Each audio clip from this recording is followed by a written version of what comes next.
नमस्कार दोस्तों, आपका हमारे यूट्यूब चैनल टीचर साहब में स्वागत है। आज का जो हमारा टॉपिक ऑफ डिस्कशन होने वाला है, वो है Australia India uranium deal 2026, a new era of strategic energy partnership. अभी एक इंडिया और ऑस्ट्रेलिया के बीच में डील हुई है जिसमें ऑस्ट्रेलिया जो है वो यूरेनियम एलिमेंट जो कि एक यूरेनियम हैवी मेटल होता है जिससे एनर्जी वगैरह प्रोड्यूस होती है, न्यूक्लियर वेपन्स वगैरह भी बनाए जा सकते हैं और इलेक्ट्रिसिटी वगैरह प्रोड्यूस कर सकते हैं, बनाते हैं। तो मतलब बहुत ज़्यादा काम आता है क्योंकि इसका कम से कम अमाउंट ज़्यादा से ज़्यादा एनर्जी प्रोड्यूस करता है, जो यूरेनियम एलिमेंट है, हैवी मेटल होता है उससे।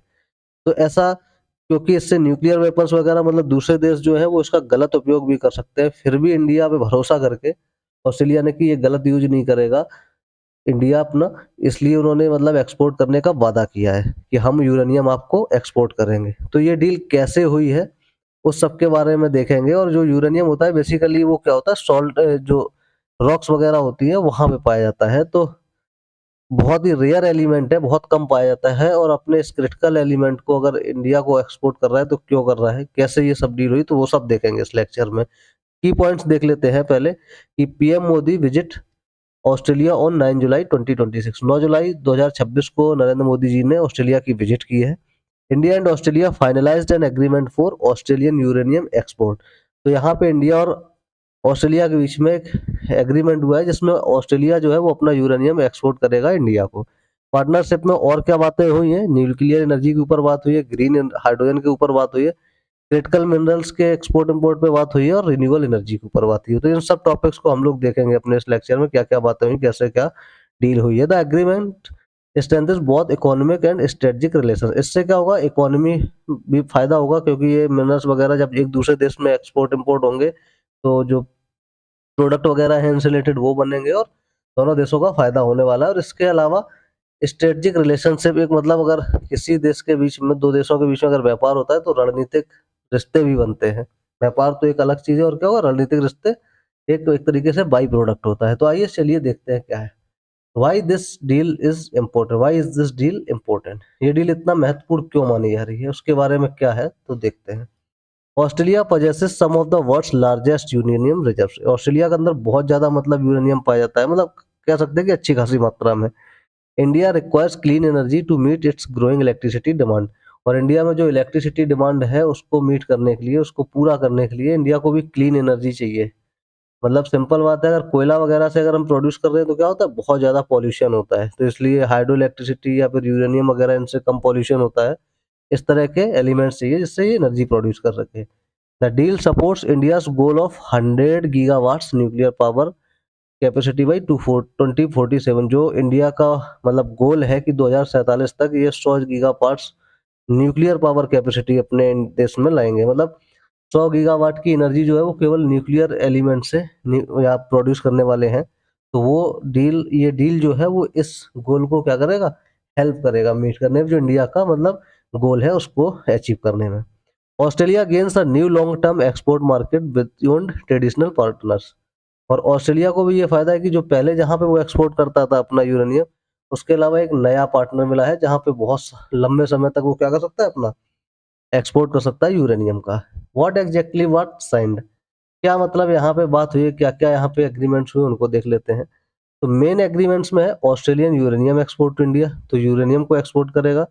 और इनकी साझेदारी किसमें रहेगी, कॉपरेशन रिन्यूएबल एनर्जी, जैसे विंड वगैरह, सोलर एनर्जी, इन सब में जो मटेरियल्स वगैरह लगते हैं उनके, उनमें एक हेल्प रहेगी।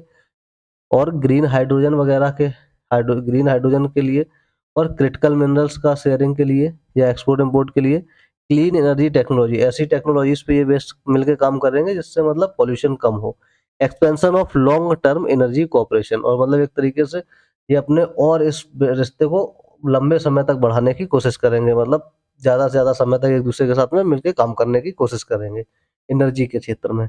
Greater economic collaboration between both countries, ये एक बहुत बड़ा मतलब आर्थिक समझौता है एक दूसरे का, एक दूसरे के साथ में अभी के आने वाले दिनों में। Why does India need Australian uranium, India को यूरेनियम की जो आवश्यकता है वो ऑस्ट्रेलिया से क्यों है। तो इंडिया का जो एनर्जी गोल्स है, इंडिया का एम है कि रेड्यूस डिपेंडेंस ऑन कोल। अभी तक जैसे हम लोग अपने ही देश में बहुत सारी जगह से कोयले की खदानों से खुदाई करते हैं, और उससे एनर्जी बनाते हैं, अपने मतलब इलेक्ट्रिसिटी वगैरह प्रोड्यूस करते हैं। तो उससे हो तो क्या रहा है कि बहुत ज़्यादा पॉल्यूशन वगैरह होता है और ज़्यादा से ज़्यादा मतलब एक तरीके से खदानों में अगर खुदाई होती है तो ज़्यादा से ज़्यादा लोगों का भी डिस्प्लेसमेंट वगैरह होता है। तो उन सब से बचने के लिए अब क्या हो रहा है कि कोल वगैरह पे डिपेंडेंसी कम कर दो, ऐसे मेटल्स पे जाओ जो मतलब कम से कम नुकसान पहुँचाए, अपने पर्यावरण पे भी मतलब एक तरीके से जो है वो बचा के रखा जा सके। तो इंक्रीज क्लीन इलेक्ट्रिसिटी जनरेशन, वही एक तरीके से पॉल्यूशन फ्री इलेक्ट्रिसिटी जनरेशन हो कि जो प्लांट्स में कोयला लगता था अगर यूरेनियम लगेगा तो पॉल्यूशन नहीं होगा ज़्यादा। मीट क्लाइमेट कमिटमेंट्स, बेसिकली जो पूरी दुनिया चाह रही है कि जो पर्यावरण है, जो अपनी जलवायु है वो खराब होती जा रही है दिन पे दिन, उस पे मतलब सारे देशों को फोकस करना है, तो इंडिया भी इसमें अपना क्या कर पाएगा, योगदान अच्छे से दे पाएगा। सपोर्ट रैपिड इंडस्ट्रियल ग्रोथ, और इससे इंडस्ट्रीज ग्रोथ भी क्या होंगी, अच्छे से होंगी। Power future AI and data centre, और उसके अलावा यहाँ पे क्या है कि अपना जो फ्यूचर में एआई वगैरह पे जो काम हो रहा है इनमें भी बहुत ज़्यादा एनर्जी की ज़रूरत पड़ती है। डेटा सेंटर्स वगैरह अगर एस्टेब्लिश करना है तो इसमें 24 आवर्स और बहुत ज़्यादा एनर्जी की इलेक्ट्रिसिटी वगैरह की ज़रूरत होती है। तो यूरेनियम वगैरह अगर से एनर्जी प्रोड्यूस होगी तो क्या होगा, ये सारी डिमांड्स जो है कि 24 घंटे इलेक्ट्रिसिटी और बहुत ज़्यादा चाहिए, तो वो सारी की सारी डिमांड्स क्या हो पाएंगी, मीट हो पाएंगी। Australian uranium will fuel India civilian nuclear reactors only. तो बेसिकली है क्या कि जो ऑस्ट्रेलिया का यूरेनियम है वो जो लोगों के फायदे के लिए एक तरीके से रहेगा, यानी वेपन्स वगैरह नहीं बनेगा। पीसफुल यूज एश्योरेंस, और ये एक तरीके से यहाँ पे भरोसा भी दिया गया है इंडिया की तरफ से कि हम इसका यूज जो करेंगे वो शांतिपूर्ण करेंगे। मतलब कहने का मतलब है कि हम वेपन्स वगैरह नहीं बनाएंगे, हम केवल लोगों के भले के लिए एनर्जी वगैरह प्रोड्यूस करेंगे और कुछ नहीं करेंगे। तो अर्लियर कंसर्न पहले अगर जो था वो इंडिया को वो इसी वजह से दे भी नहीं रहा था ऑस्ट्रेलिया।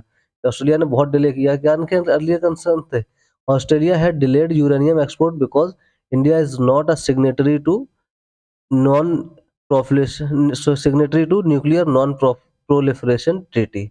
न्यू तो मतलब जो पहले था, पहले इंडिया ने कहीं भी ऐसा साइन करके नहीं रखा है कि हम जो यूरेनियम का मतलब जो एक ट्रीटी है यहाँ पे लोगों की देशों की कि कोई भी यूरेनियम को अपने न्यूक्लियर वेपन्स के लिए यूज कर नहीं करेगा, यूरेनियम मेटल का मतलब जो परमाणु हथियार है उनको नहीं बनाएगा। लेकिन इंडिया ने ऐसा कहीं पे भी इस ट्रीटी पे साइन नहीं किया हुआ था, इसलिए अभी तक जो ऑस्ट्रेलिया था वो बचता रहा था कि भाई हम यूरेनियम नहीं देंगे इंडिया को। लेकिन अभी जो नया एग्रीमेंट है उसमें क्या है, the new administrative agreement ensures uranium will be used only for electricity generation, peaceful civilian purposes. तो अभी जो एग्रीमेंट हुआ है उसमें यही है कि हम भाई इलेक्ट्रिसिटी जनरेट करेंगे और प्लस जो सिविलियंस के लिए जो मतलब यूज में आ सकता है जिससे उनका भलाई हो उसके लिए ही यूज किया जाएगा, बाकी और कहीं यूज नहीं किया जाएगा। नॉट फॉर न्यूक्लियर वेपन्स, परमाणु हथियार नहीं बनाए जाएंगे, मिलिट्री के लिए यूज नहीं किया जाएगा। और this addressed India Australia long standing concerns, और ये जब इनकी बातें, इनका मतलब जो चिंता थी ऑस्ट्रेलिया की जो नहीं दे रहा था इतने दिन से इंडिया को, वो अब क्या होगी, इनकी खत्म हुई चिंता, और अब यहाँ से क्या होगा, वो स्टार्ट कर दिए हैं अपने इंडिया को कि हाँ हम लोग देंगे अब। इससे इकोनॉमिक बेनिफिट्स क्या होंगे, आर्थिक क्या फायदे होंगे? तो इंडिया के लिए जो बेनिफिट होने वाले हैं वो रिलायबल यूरेनियम सप्लाई, यूरेनियम की खूब मिलेगी तो एनर्जी अच्छे से क्या कर पाएंगे, प्रोड्यूस कर पाएंगे। फास्टर क्लीन एनर्जी ट्रांजिशन, और पॉल्यूशन फ्री एनर्जी को क्या कर पाएंगे, मूव कर पाएंगे। कोयला वगैरह पे जब डिपेंडेंसी कम होगी तो यहाँ से क्या होगा, उतना ज़्यादा पॉल्यूशन नहीं होगा और डेवलपमेंट जो होगा वो पॉल्यूशन फ्री होगा। इंफ्रास्ट्रक्चर इन्वेस्टमेंट, इंडिया के अंदर जो ऑस्ट्रेलिया है, ऑस्ट्रेलिया इंफ्रास्ट्रक्चर इन्वेस्टमेंट भी कर रहा है। मतलब यहाँ पे अपना जो चीज़ें बनवा, मतलब जैसे होता है ना कि एक देश से दूसरे देश में जाके व्यापार करना, तो वो चीज़ों में भी क्या करने वाला है ऑस्ट्रेलिया, यहाँ पे इन्वेस्टमेंट वगैरह करेगा, इंफ्रास्ट्रक्चर बनाने के लिए इंडिया के साथ मिलकर काम करेगा। टेक्नोलॉजी कोऑपरेशन, एनर्जीज के अलावा क्या है, टेक्नोलॉजी में भी एक दूसरे का साथ देंगे और आगे बढ़ेंगे, साथ सबका विकास करेंगे, यही चलेगा। और इसके बाद क्या है, बेनिफिट्स फॉर ऑस्ट्रेलिया। अब यहाँ पे जो अगर इंडिया के लिए बेनिफिट्स है तो ऑस्ट्रेलिया के लिए भी क्या होंगे, कुछ ना कुछ बेनिफिट्स होंगे। जैसे कि न्यू एक्सपोर्ट मार्केट, अभी तक ऑस्ट्रेलिया क्या था, अलग अलग दूसरे देशों में करता था एक्सपोर्ट, अब क्या है इंडिया भी एक उसका मार्केट बनेगा जहाँ पे वो एक्सपोर्ट करेगा। रेड्यूस्ड डिपेंडेंस ऑन चाइना, अभी चाइना पे क्या होगी, उसकी डिपेंडेंसी ऑस्ट्रेलिया की कम होगी।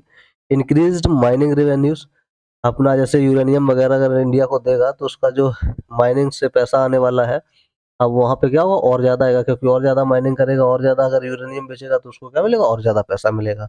स्ट्रॉन्गर इंडो पैसिफिक पार्टनरशिप, और जो इन इंडिया प्रशांत, जो वो मतलब प्रशांत महासागर जो है, इंडो पैसिफिक रीजन है, उसमें क्या होगा, एक मतलब एक अच्छे साझेदार दो मिलेंगे। भाई इंडिया भी अच्छा ही है, और ऑस्ट्रेलिया भी अच्छा होगा तो क्या होगा, दोनों लोगों की साझेदारी आगे अच्छी चलेगी। एडिशनल इन्वेस्टमेंट अगर देखा जाए तो Australian super announce an additional $500 जो ऑस्ट्रेलियन है उनको इन्वेस्ट करेगा इंडिया में in India's national investment and infrastructure funds. जो इंफ्रास्ट्रक्चर वगैरह के लिए $500 मिलियन जो ऑस्ट्रेलिया के हैं उनको वो इंडिया में इन्वेस्टमेंट करने वाला है। अब यहाँ पे स्ट्रेटेजिक इम्पोर्ट तो मतलब कुछ चीजें भी हैं एनर्जी के अलावा, क्या है, इंफ्रास्ट्रक्चर वगैरह में भी इन्वेस्ट करेगा। स्ट्रेटेजिक इंपॉर्टेंस क्या है यहाँ पे, इसके मतलब रणनीतिक फायदे क्या दिख रहे हैं, तो यहाँ पे बियॉन्ड ट्रेड के अलावा भी क्या फायदे हैं, एग्रीमेंट स्ट्रेंथन्स कोऑपरेशन इन इंडो पैसिफिक सिक्योरिटी, क्योंकि एक दूसरे के साथ मिलकर काम करेंगे तो जो इंडो पैसिफिक रीजन है ये वाला, यहाँ पे क्या होगा, एक तरीके से इंडिया अपना ये है तो यहाँ पे एक तरीके से सिक्योरिटी भी में भी हेल्प करेंगे एक दूसरे का।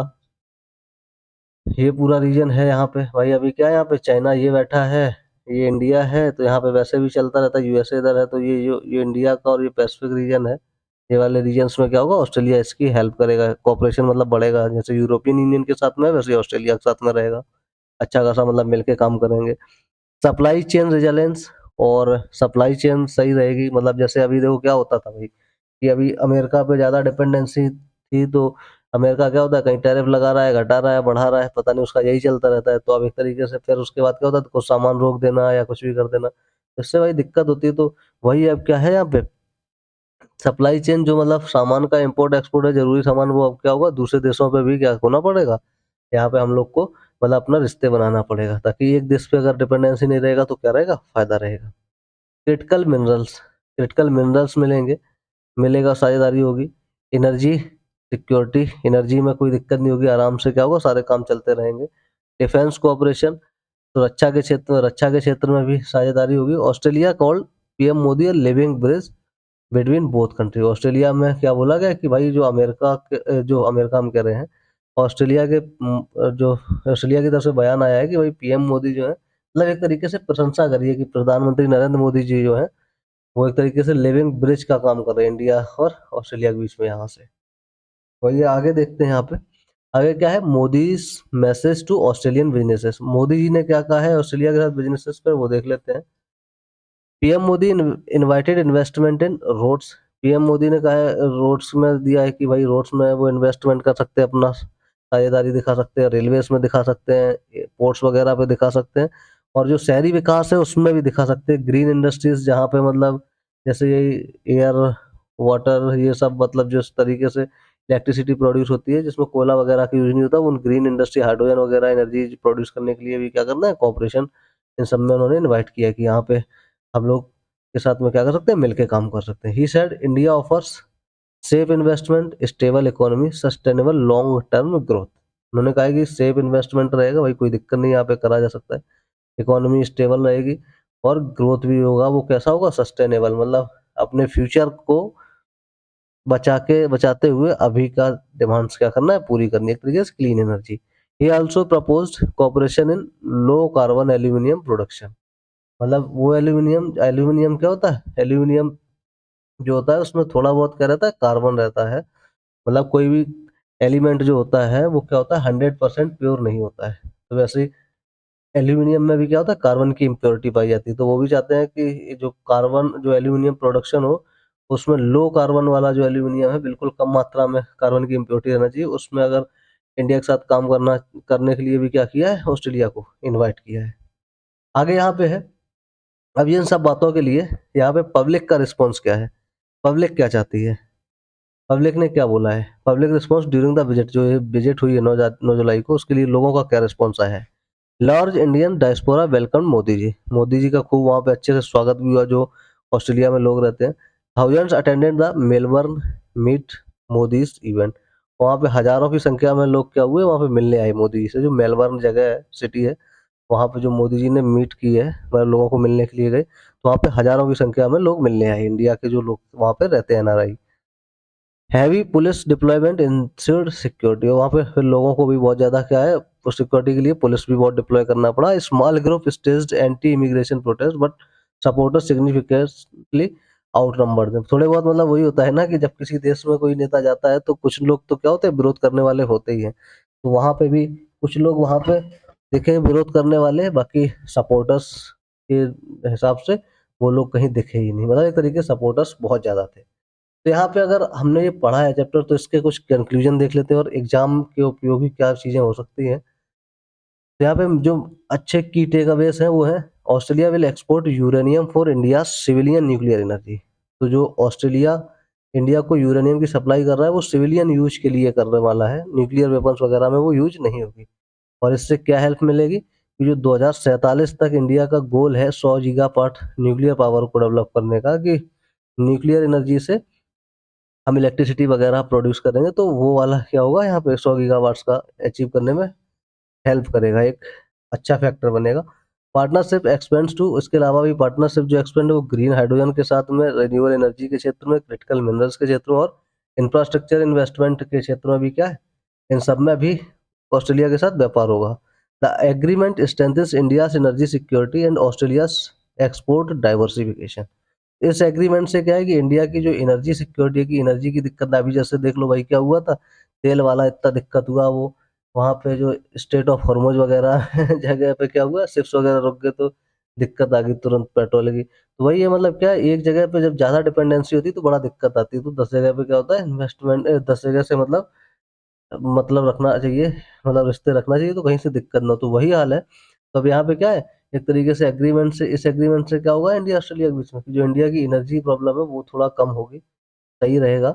और एंड ऑस्ट्रेलिया से एक्सपो, और ऑस्ट्रेलिया के लिए ये फायदा होगा कि उसका भी अब कुछ कम देशों जैसे चाइना वगैरह से केवल डिपेंडेंसी के अलावा और देशों को भी वो क्या कर पाएगा, अपना एक्सपोर्ट कर पाएगा। It marks another major milestone in India Australia comprehensive strategic partnership. और एक तरीके से ये बहुत बड़ा कदम है कि ऑस्ट्रेलिया इंडिया के और जो रिश्ते हैं वो दिन पे दिन क्या होते जा रहे हैं, मजबूत होते जा रहे हैं। और ये एक स्ट्रेटेजिक पार्टनरशिप भी है, क्योंकि इंडो पैसिफिक रीजन जो है उसमें भी मदद मिलेगी, एक दूसरे का कॉपरेशन रहेगा तो अच्छा रहेगा। तो आज का वीडियो लेक्चर यहीं तक था। और अगर वीडियो अच्छा लगा हो तो वीडियो को लाइक कीजिए, शेयर कीजिए और चैनल को सब्सक्राइब कीजिए। मिलते हैं अगले वीडियो में। धन्यवाद।